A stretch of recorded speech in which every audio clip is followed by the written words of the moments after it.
Hi, Paul here from OEM Audio, here to take you through how to install your Leaderhub floor stand. Our two friends here will assist me with this demonstration. First thing to do is check that everything you need is in the box. Any problems, just give us a ring. Start with attaching the wheels. Screw the wheels on by hand and then tighten using the spanner provided. Next we are going to prepare the legs of the floor stand. Take the screws and attach one screw to the second hole on each leg.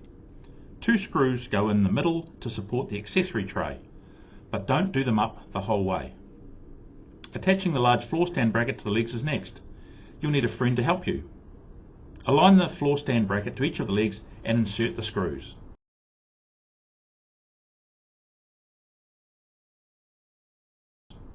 Take the accessory tray, line it up with the screws and push the groove over the screw.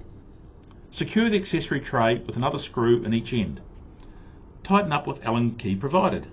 Now make sure that the floor stand bracket is securely fastened to each leg and the accessory tray screws are all tight. Find the two mounting brackets and put them somewhere handy. Take out your 4K media panel and store the wall mounting bracket. You won't need this. Next, take off the two wall mounting brackets from the back of the media panel. You won't need these if you're using a floor stand. Insert a screw into each of the mounting brackets. If you have a 65-inch media panel, you want to place the screw into the fifth hole from the top.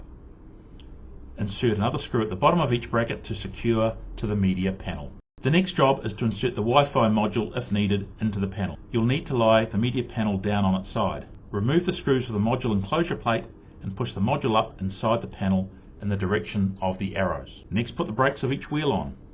Get a friend to help you lift the media panel onto the floor stand. Secure the media panel to the floor stand using the screws provided. Plug the power cord into the media panel into the main and turn on the master power switch. Tap the on-off switch at the front of the media panel and wait for the device to boot up. This should take about 30 seconds.